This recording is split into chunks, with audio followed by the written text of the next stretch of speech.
ऐं सभिनी खे इस्लाम वारी नेमत ॾेई ऐं दुनिया खे ॿुधाईंदो त सभु दीन कूड़ा आहिनि। जेकॾहिं धूए ज़मीन ते को सचो दीन आहे त उहो असांजो इस्लाम आहे। अब आहे या कोन्हे को? मां गारंटी सां थो तव्हांखे चवां, दुनिया जे अंदरि तव्हां दीन ॾिसो केतिरा दीन आहिनि।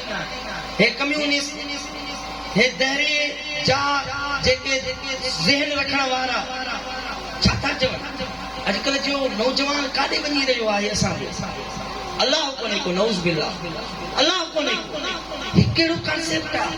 हे छा उन्हनि जो हिकिड़ो रवैयो आहे? किथां हिन आंदो आहे?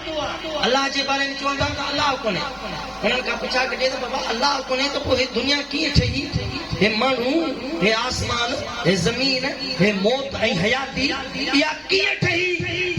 दुनिया जे अंदरि जेके बि तव्हां मज़हब ॾिसो, इहे सभु मज़हब किथे न किथे तव्हांखे खुटल मिलंदा। पर जेकॾहिं 1400 साल गुज़री विया हिन असांजे हिन इस्लाम खे, हिन दीन खे, अॼु ताईं का बि फेरफार कान आई आहे। जीअं रसूलुल्लाह असांखे दीन ॾेई विया, अॼु ताईं बि उहो दीन मौजूदु आहे।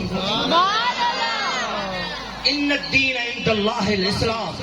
जेकॾहिं रूए ज़मीन ते को दीन सचो आहे, अल्लाह फरमाए थो त उहो इस्लाम आहे।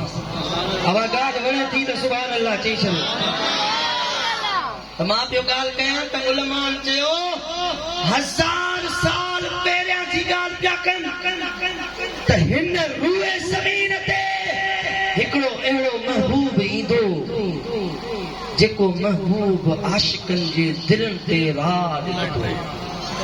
उहो महबूब ईंदो, सहाबी पंहिंजूं जानूं त क़ुर्बान कंदा, पंहिंजा बचड़ा बि मुस्तफ़ा जे मथां क़ुर्बान कंदा।